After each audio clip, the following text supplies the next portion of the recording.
Hi friends, എങ്ങനെയുണ്ട്? സുഖമായിരിക്കുന്നോ? എല്ലാവരും നന്നായിരിക്കുന്നു എന്ന് ഞാൻ വിശ്വസിക്കുന്നു. വല്യറയിൽ ക്ലബ്ബ് എന്ന യൂട്യൂബ് ചാനലിലേക്ക് ഏവർക്കും സ്വാഗതം. ഞാൻ നിങ്ങളുടെ സ്വന്തം പ്രതിഭ. ഇപ്പോൾ ഞാനൊരു വീഡിയോ ആയിട്ട് വരാൻ കാരണം, നമ്മൾ കുറേ ദിവസമായി ഓരോന്നൊക്കെ ചെയ്തിട്ട് തന്നെ. കാരണം വയ്യായിരുന്നു, കാലിന് കുറച്ച് പ്രശ്നങ്ങളൊക്കെ ഉണ്ടായിരുന്നു. ഒരു പരു വന്നിട്ട് ആ കൂടെ ബുദ്ധിമുട്ടും ഒക്കെ ഉണ്ടായി. അങ്ങനെ നമുക്ക് വേണ്ടുന്ന രീതിയിലൊന്നും നമ്മൾ വീഡിയോ ഒന്നും ചെയ്യാനായിട്ട് പറ്റിയിരുന്നില്ല. അപ്പോൾ ഞാൻ വിചാരിച്ചു ഇന്നൊരു വീഡിയോ ചെയ്യാം എന്ന് കരുതി. ഞാൻ കുറേ പേർക്ക് ചോദിച്ച പൊടി, അതായത് ഫേസിൽ അപ്ലൈ ചെയ്യുന്ന സ്കിൻ ഷൈനിങ് കൂട്ടുന്ന, നമ്മുടെ ശരീരത്തിലെ ഡാർക്ക് എല്ലാം മാറ്റുന്നതായിട്ടുള്ള പൊടി, അതായത് ബീട്രൂട്ടിൻ്റെ പൗഡർ ഞാനിങ്ങനെ അയച്ചു കൊടുക്കേണ്ടായി. പക്ഷേ ഒരു 2 പേർക്കുള്ള പ്രോഡക്ട്സ് ഞാൻ പോസ്റ്റ് ഓഫീസ് വഴിയല്ലാണ്ട് അതിൻ്റെ പേരൊന്നും വെളിപ്പെടുത്താൻ ആഗ്രഹിക്കുന്നില്ല, ഒരു കൊറിയർ വഴി പുതിയതായിട്ട് തുടങ്ങിയല്ലേ എന്ന് കരുതി അതിലൂടെ അയച്ചു കൊടുത്തു ഗൈസ്. അവസാനം നോക്കിയപ്പോൾ ഒരാളുടെ പൊടി എങ്ങോട്ട് പോയെന്നറിയുന്നില്ല, ഒരാളുടെ പൊടി റിട്ടേൺ കിട്ടി. അപ്പം മറ്റേത് പോയെന്നാണ് പറഞ്ഞത്. പക്ഷേ വേറൊരു 3 പൊടിയിൽ ഒരെണ്ണം, അത് കിട്ടിയിട്ടുള്ള വ്യക്തി തിരിച്ച് വിളിച്ച് പറഞ്ഞിട്ട് പോലുമില്ല. അപ്പോൾ അവരെ വിളിച്ചിട്ട് എടുക്കുന്നുമില്ല. അതെന്തോ അത് പോട്ടെ. പക്ഷെ അവർക്ക് കിട്ടിക്കാണും, ഇല്ലെങ്കിൽ അവർ വിളിച്ച് കിട്ടിയില്ല എന്ന് അന്വേഷിച്ചാണ്. പക്ഷേ ഇതിൽ എന്താണെന്ന് ചോദിച്ചപ്പോഴത്തേക്കും ഞാൻ എൻ്റെ അബദ്ധത്തിന് ഞാനൊരു പ്രോഡക്റ്റ്സ് അയക്കുകയാണ് എന്ന് പറഞ്ഞു. പക്ഷെ ആ പ്രോഡക്ട്സിൻ്റെ പേര് ചോദിച്ചപ്പോൾ എന്താണ് എന്ന് ചോദിച്ചപ്പോഴത്തേക്കും ഞാൻ പറഞ്ഞു, ഞാനൊരു പ്രോഡക്ട്സ് ഇങ്ങനെ കൊറിയർ ചെയ്യുന്നുണ്ട്, ബീട്രൂട്ട് പൗഡറാണ്. ഇത്രയും പറഞ്ഞു ഗൈസ്. ആ 2 പ്രോഡക്ട്സും എത്തേണ്ടിടത്തിലെത്തിയില്ല. അത് ഒരെണ്ണം എനിക്ക് റിട്ടേൺ കിട്ടി, ബാക്കി 2 എങ്ങോട്ട് പോയെന്ന് പോലും എനിക്കറിയുന്നില്ല. അപ്പം ആവശ്യക്കാരെ എടുത്ത് കാണാം. എന്തായിരുന്നാലും വെളിയിൽ ആ ഭാഗത്തു നിന്ന് പോയിട്ടുണ്ടെങ്കിൽ അങ്ങോട്ട് പോകുമ്പോഴത്തേക്കും അവർക്കറിയത്തില്ല ഇതിനകത്ത് എന്തുണ്ടയാണ് ഇരിക്കുന്നതെന്ന്. ഈ ഒരു കവറിനകത്ത്, പാഴ്സലിനകത്ത് എന്താണ് ഇരിക്കുന്നതെന്ന് അവർക്ക് യാതൊരു അറിവും ഉണ്ടാകത്തില്ല. പക്ഷേ ഇത് പോയിരിക്കുന്നത് ഇവിടുന്ന് തന്നെ ആയിരിക്കും, നമ്മൾ എവിടുന്നാണോ കൊറിയർ ചെയ്തത് അവിടുന്ന്. അതുകൊണ്ട് ഇനിയുള്ള എന്ത് പ്രോഡക്റ്റ്സ് അയച്ചാലും കുറച്ച് ദിവസം താമസിച്ചാലും 10ഓ 15ഓ ദിവസമായിരുന്നാലും പ്രശ്നമില്ല. ഞാൻ പോസ്റ്റ് ഓഫീസ് വഴി മാത്രമേ അയക്കൂ. പോസ്റ്റ് ഓഫീസ് വഴി അയച്ചത് എല്ലാവരും ഒരു 4 ദിവസം 5 ദിവസത്തിനുള്ളിൽ സാധനം കിട്ടി എന്നുള്ള ഇൻഫർമേഷനാണ് വന്നത്. അപ്പം നമുക്കൊരിക്കൽ കൂടിയൊക്കെ അപ്ലൈ ചെയ്യാം. ഇതാണ് കണ്ട ബീട്രൂട്ട് പൗഡറിൻ്റെ പൊടി. നല്ലപോലെ പാലിൽ ഞാൻ ഇന്ന് വിചാരിച്ചു പൊടിമോൻ്റെ പാലെടുത്തിട്ട് ഇച്ചിരി ചാലിച്ചിട്ടാലോ എന്നാലോചിച്ചു. അങ്ങനെ നമ്മൾ ബീട്രൂട്ട് ഞാൻ ഉപയോഗിക്കുന്ന സാധനമാണ് കേട്ടോ. ഇപ്പം കുറേ ദിവസങ്ങളായി ഉപയോഗിച്ചിട്ട്. അപ്പം ഞാൻ വിചാരിച്ചു പൊടിമോൻ്റെ ഇതെടുത്ത് കുറച്ച് പാല്, അവനോടൊന്നും ചോദിച്ചൊന്നുമില്ല, നമുക്കിത് അറിഞ്ഞ തന്നെ. ഇപ്പം തന്നെ ഇപ്പോഴത്തെ പിള്ളേരൊക്കെ ഭയങ്കര അഡ്വാൻറ്റേജ്ഡ് ആയിട്ടുള്ള പിള്ളേരാണ്. എല്ലാം പ്രോഡക്ട്സും ആ ഒരു കാര്യത്തിൽ ഒരേ സ്വഭാവം കാണിക്കുന്നു. എന്താന്ന് അങ്ങനെ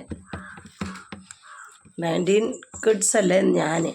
പക്ഷെ നമ്മൾ ഇത്രയും അഡ്വാൻറ്റേജ്ഡ് ആയിട്ടിരിക്കുമ്പോൾ ഇപ്പോഴത്തുള്ള പിള്ളേർ അങ്ങനെ ആയില്ലേ ഉള്ള അതിശയം. നമ്മളിങ്ങനെ ഇത് ചെറുതായിട്ട് ഇങ്ങനെ അപ്ലൈ ചെയ്ത് എനിക്ക് ഈ കടയിലൊക്കെ ആയിരുന്ന സമയത്ത് അത് ഇങ്ങനെ ചെയ്യാൻ പറ്റുന്നില്ലായിരുന്നു. കാരണം ഞാനതങ്ങ് തേച്ച് ഇതാക്കി കളയുമായിരുന്നു. കാരണം എനിക്ക് അവിടെ വെച്ച്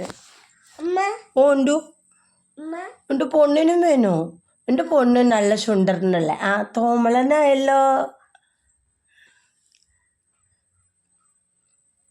ഇങ്ങനെ അപ്ലൈ ചെയ്ത് കൊടുക്കണം. നല്ല പോലെ ഇതങ്ങോട്ട് ഉണങ്ങട്ടെ. എന്നിട്ട് വേണം നമ്മുടെ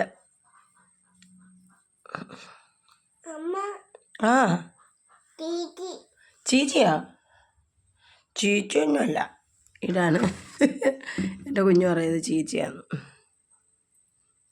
ഇങ്ങനെ അപ്ലൈ ചെയ്ത് നമ്മൾ കൊടുക്കും തോറും അത് നല്ല, ഞാൻ ഇച്ചിരി തിക്കില്ല എന്ന് സർവ്വസാധാരണ അങ്ങനെ തിക്നെസ് അടിക്കാറില്ല. ഇന്ന് എന്തായിരുന്നാലും ഇച്ചിരി തിക്കില്ല. എനിക്ക് വീട്ടിലൊക്കെ ഇരുന്ന് ചെയ്യാനുള്ള ഒരു ഇതില്ലായിരുന്നു. രാവിലെ തന്നെ നമ്മൾ കടയിൽ പോവും, തിരിച്ച് വരും. ഇപ്പം കടയൊക്കെ പൂട്ടി കൂടെ പ്രശ്നമായി. അവർക്ക് ഡിപ്പോസിറ്റ് കൂടുതൽ കൊടുക്കണം. പക്ഷെ ഞങ്ങളൊരു വല്ലാത്തൊരു ചതിയിലാണ് ഗൈസ് ആ കടയിൽ ചെന്ന് പെട്ടത്. കാരണം നമ്മൾ ആ കടയുടെ സ്ഥലം എന്ന് പറയുന്നത് കോലിയക്കോട് സൊസൈറ്റി നടയിൽ, സൊസൈറ്റി ജംഗ്ഷനിൽ ഇറങ്ങുമ്പോൾ നമ്മൾ പാറയിലോട്ട് പോകത്തില്ലേ, പിന്നെ വെള്ളയാണിപ്പാറ ഇതിലേക്ക് തിരിയുന്നതിൻ്റെ ഇടത്തെ സൈഡിലെ തുടക്കത്തിലെ കടയിലായിരുന്നു ഞങ്ങൾ കച്ചവടം ചെയ്തിരുന്നത്. പക്ഷെ ആ കടയെന്ന് പറയുന്നത് പച്ചക്കറി കുറച്ച് പലചരക്ക് സാധനമൊക്കെ എടുത്താണ് ഞങ്ങൾ വെച്ചിരുന്നത്. പിന്നീടാണ് ഗൈസ് അറിയുന്നത് ആ കടയിലിരുന്ന് ആരും തന്നെ രക്ഷപ്പെട്ടിട്ടില്ല. പക്ഷെ ഞങ്ങളുടെ അടുത്ത് അതിൻ്റെ ഹൗസ് ഓണർ ഒരു വാക്ക് പറഞ്ഞിരുന്നു, അവിടെയുള്ള ആരോടും മിണ്ടണ്ട, അവർ ഒന്നും ശരിയല്ല, അവിടെയുള്ള ആൾക്കാർ ആരും ശരിയല്ല എന്നുള്ള രീതിയിലൊക്കെ ഞങ്ങളുടെ അടുത്ത് പറഞ്ഞിരുന്നു. പക്ഷെ ഞങ്ങൾ അത്ര ഒന്നും കണ്ട് ഇതായില്ല, മനസ്സിലായില്ല എന്ന് വേണം പറയാം. അപ്പോഴത്തേക്ക് ഞങ്ങളവിടെ ചെന്നപ്പോഴത്തേക്ക് അങ്ങനെ ഇങ്ങനെ ആരും ഇല്ലായിരുന്നു. അപ്പം പിന്നെ കടയൊക്കെ തുറന്നു കഴിഞ്ഞപ്പം ആരാണ് പറയുന്നത്, ആ കട അത്ര പോരാ, ആ കടയിരുന്ന് ആരും രക്ഷപ്പെട്ടിട്ടില്ല. തുണിക്കട ഉണ്ടായിരുന്നു, തയ്യൽക്കട ഉണ്ടായിരുന്നു, പിന്നെ ഒരുപാട് ചായക്കട ഉണ്ടായിരുന്നു. ഒന്നും രക്ഷപ്പെട്ടില്ല. എല്ലാവരും തെണ്ടി കുത്തുവാള എടുത്ത് ഇറക്കിയ കാശ് പോലും തിരിച്ചു പിടിക്കാൻ കഴിയാതാണ് പോയത്. ഒട്ടും മോശമല്ല, ഞങ്ങളുടെ അവസ്ഥ അത് തന്നെയായിരുന്നു.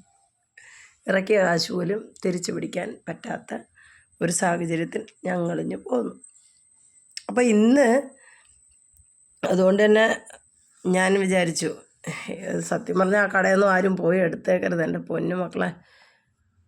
ഒരു കാരണവശാൽ തുടക്ക ദിവസം 2-3 ദിവസം ഒരാഴ്ചയൊക്കെ പറത്തി കച്ചവടമായിരിക്കും. ഇരിക്കാൻ സമയം കൊടുത്ത് ഇത്രയും കച്ചവടമുള്ള സ്ഥലമോ എന്നൊക്കെ ചിന്തിക്കും. പിന്നീട് കാണണം ഒരു മനുഷ്യൻ അവിടെ കയറത്തില്ല. പിന്നെ ഒരു കാര്യമുണ്ട്, കടം ആ പരിസരത്തുള്ള ആ നാട്ടിലുള്ള കുറച്ചങ്ങോട്ട് ആ പാറയുടെ അടുത്തോട്ടൊക്കെ പോകുന്നവർ മേടിച്ച ദൈവത്തെ ഓർത്ത് കൊടുക്കരുത്, കൊടുത്താൽ തിരിച്ചു കിട്ടത്തില്ല. കട നടത്തുന്നവരുടെ ശ്രദ്ധയ്ക്ക് ആ കട നടത്താതിരിക്കുന്നതാണ് പ്രത്യേക ഇത്. ഞങ്ങൾ ആ കടയിൽ ചെന്നപ്പോഴത്തേക്ക് അവിടെ ഉള്ളവരൊക്കെ പറഞ്ഞെന്ന് പറയുന്നത് അവിടെ ആരാണ്ട് ചത്തിട്ടുണ്ട്.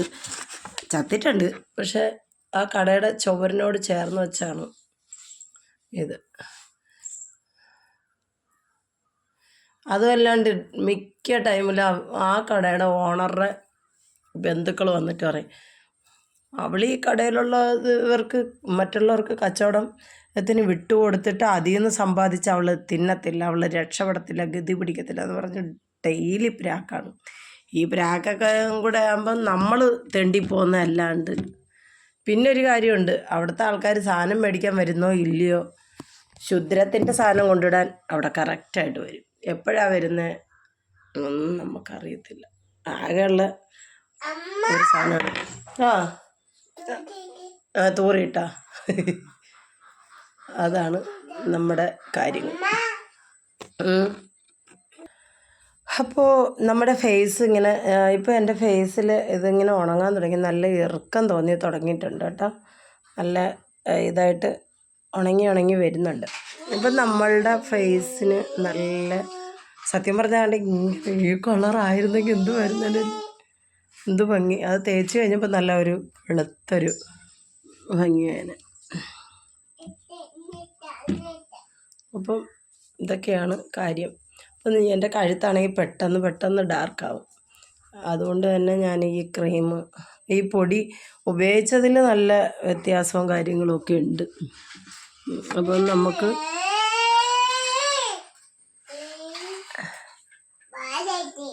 എനിക്ക് ഈ ചുണ്ടിൻ്റെ ഈ ഒരു ഭാഗം ഇങ്ങനെ കറകറാന്നാവും. പിന്നെ കണ്ണിൻ്റെ മേൽപ്പോളയും കാര്യങ്ങളൊക്കെ ആണെങ്കിലും ടെൻഷനും ക്ഷീണവും കാരണമൊക്കെയാണ് മെയിനായിട്ട് കറുപ്പാവുന്നത്. പിന്നെ ഞാൻ പറഞ്ഞില്ലല്ലോ 2 പേരുടെ ഇതിൻ്റെ പ്രോഡക്ട്സിൻ്റെ കാര്യം. അത് ഞാൻ എഴുതി റെഡിയാക്കിയൊക്കെ വെച്ചിട്ടുണ്ട്. അത് ഞാൻ അയച്ചു കൊടുക്കാൻ. ഇപ്പോൾ സാമ്പത്തിക പ്രശ്നത്തിൻ്റെ പേരിലാണ് ഇപ്പം ഞാനിങ്ങനെ പെൻഡിങ്ങിലിരിക്കുന്നതെന്ന് പറഞ്ഞാൽ നമുക്കുണ്ടായിരുന്ന ഒരു വരുമാനവും നിലച്ചു.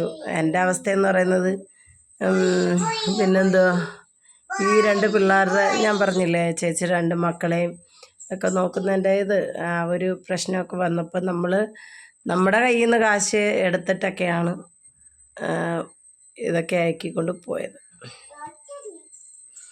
എന്ത് ചെയ്യുമെന്ന് പറയാം. ആ കൊച്ചിൻ്റെ പേരിൽ കാശ് പിരിച്ച് പന്നം പറിച്ച് മോഷ്ടിച്ച് കൊണ്ടുപോയ കള്ളന്മാർ അടൂർ ഉള്ളൊരു ഭാഗത്ത് താമസിക്കുന്നുണ്ട്.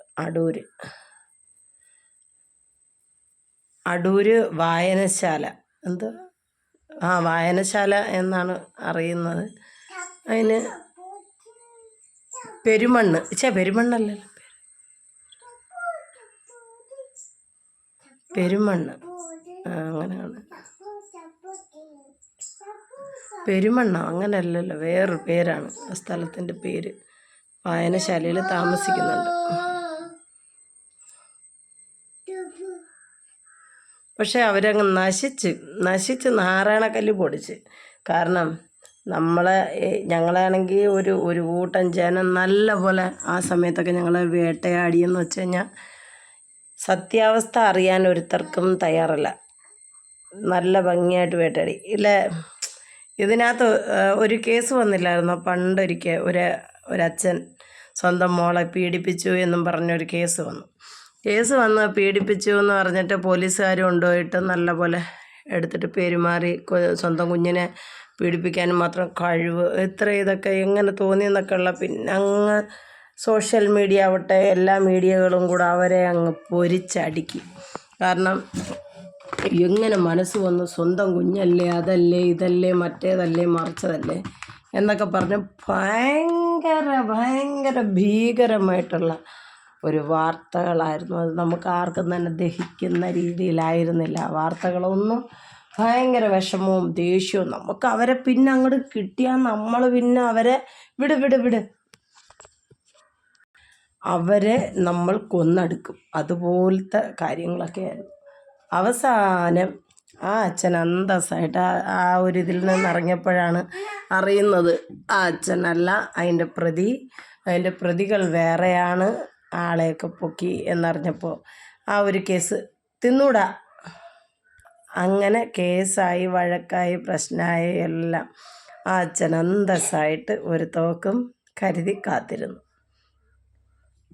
ആ അദ്ദേഹത്തിൻ്റെ മകളെ പീഡിപ്പിച്ചവനെ ഒറ്റ ഷൂട്ട് വെടിവെച്ചിട്ട് അദ്ദേഹം കൊന്ന് തള്ളിയിട്ട് അകത്ത് കയറിപ്പോയി. പക്ഷെ അതുപോലെ ഞാൻ ചെയ്യാനൊക്കത്തില്ലല്ലോ, കാരണം എനിക്കൊരു പൊടിക്കുഞ്ഞുണ്ട്. കാരണം ഈ ഒരു ഗതികേടിൽ ഞങ്ങൾക്ക് ഒരു കാശ് കിട്ടിയിട്ടുമില്ല.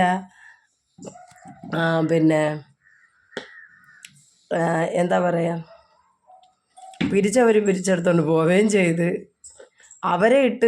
അവരെ ചാരിറ്റി മാത്രം അവർ നശിപ്പിച്ചു. ഇപ്പം ചാരിറ്റി പ്രവർത്തനം ചെയ്യാൻ പറ്റത്തില്ല അവർക്ക്.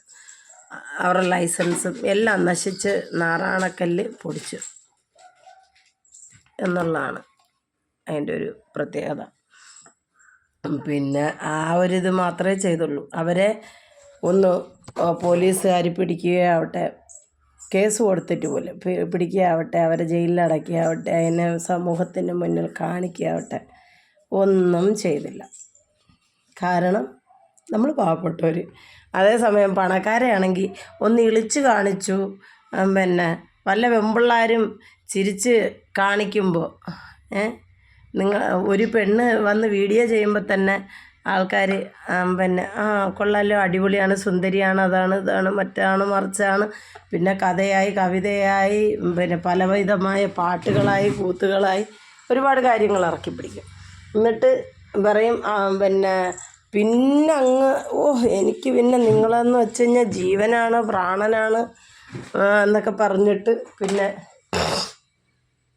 ചോദിക്കുന്ന കാര്യങ്ങളൊക്കെ വേറെ ആയിരിക്കും. രാത്രി 12 മണിക്ക് 1 മണിക്ക് 2 മണിക്കൊക്കെ അവർക്ക് കോള് വിളിക്കാനുള്ള സമയമുള്ളൂ. പാവത്തങ്ങളാണ്.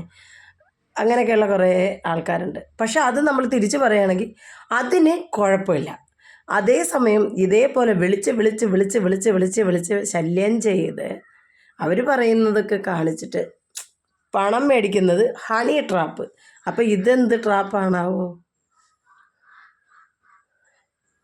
1000 തവണ ചോദിക്കുമ്പോൾ സഖിയിട്ട് ആളെന്നാൽ എനിക്ക് കാശ് തന്നാൽ ഞാൻ കാണിച്ചു തരാമെന്ന് പറയുന്നത് ഹണി ട്രാപ്പ് എന്നുള്ളൊരു രീതിയാവും. ഓരോ കഥകളെ മനുഷ്യൻ്റെയൊക്കെ കാര്യം. ഹായ് ഗൈസ്, ഇത് നമ്മൾ ഇങ്ങനെ അപ്ലൈ ചെയ്തിട്ട് കുറേ നേരം കഴിയുമ്പോൾ ഇത് നമ്മുടെ ശരീരത്തിലെ ആ ഡാർക്ക് ഷെയ്ഡൊക്കെ നല്ല പോലെ പിടിച്ചെടുത്ത് നല്ല സൂപ്പറാണ്. നമ്മുടെ സ്കിന്ന് തന്നെ ഒരു ചിലപ്പോൾ നമ്മൾ വിചാരിക്കും ഇങ്ങനെ തൊടുമ്പോൾ തന്നെ എനിക്ക് ആദ്യം ഇങ്ങനെ സ്കിന്നിൽ ഇങ്ങനെ തൊടുമ്പോൾ എന്തോ ഒരു വല്ലാത്തൊരു കട്ടിയായിട്ട് ഫീൽ ചെയ്യുമായിരുന്നേ.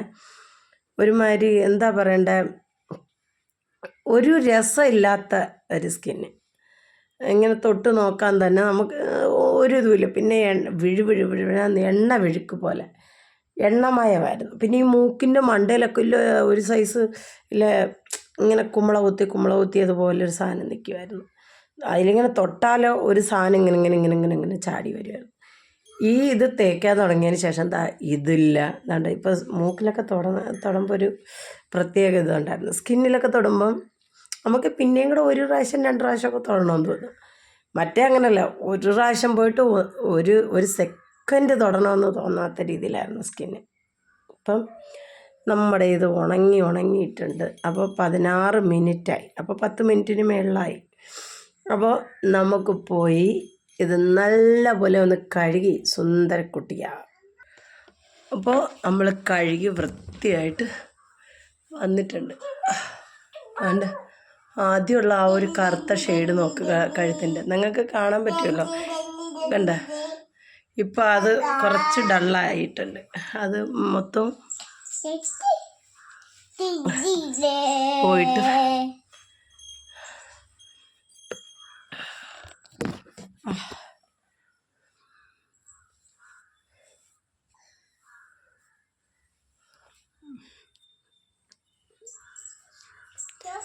നല്ല ഭംഗിയാക്കിയിട്ടുണ്ട് ഫേസ്.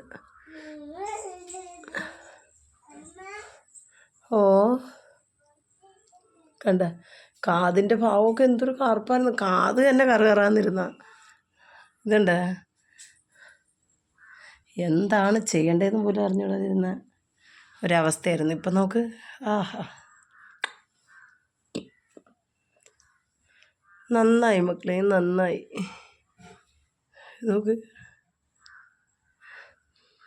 ഓരോരുത്തരും ഫേസിലൊക്കെ കണ്ട ഇതൊക്കെ തേച്ചിട്ടാണ് ഗ്ലാസ് കണക്കിനുള്ള സ്കിന്ന് വരുത്തുന്നത്. ഇത് ഒരു ഗ്ലാസ് ക്രീമും ചെയ്യണ്ട, നല്ല തന്നെ അടിപൊളി ഷൈനിങ് ഫേസായി.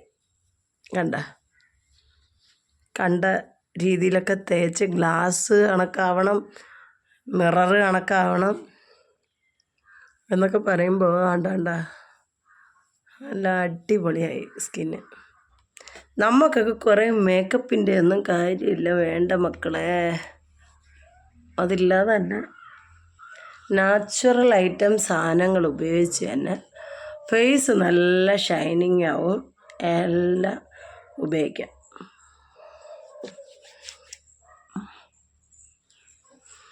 വെളിച്ചെണ്ണ, ശുദ്ധമായ വെളിച്ചെണ്ണ എടുത്ത് ഒരു 3-4 ഡ്രോപ്പ് എടുത്തിട്ട് അതിനകത്ത് ഒരു ഇച്ചിരി പനിനീര് ഒഴിക്കുക. ഇല്ലെങ്കിൽ ഇതിൽ ആദ്യം ഇല്ലെങ്കിൽ നമ്മളിച്ചിരി പാല് ഫേസിൽ അപ്ലൈ ചെയ്തിട്ട് അതൊരുമാതിരി ഉണങ്ങി വരുന്ന നേരത്തിൽ ഇച്ചിരി വെളിച്ചെണ്ണ എടുത്ത് 3-4 ഡ്രോപ്പ് എടുത്ത് ഇങ്ങനെ ഫേസിൽ നല്ല പോലെ ഇങ്ങനെ മസാജ് ചെയ്ത് കൊടുത്തു കഴിഞ്ഞാൽ കൂടെ നമുക്ക് ഗ്ലാസ് കണക്കിനുള്ള സ്കിന്നെടുക്കാം.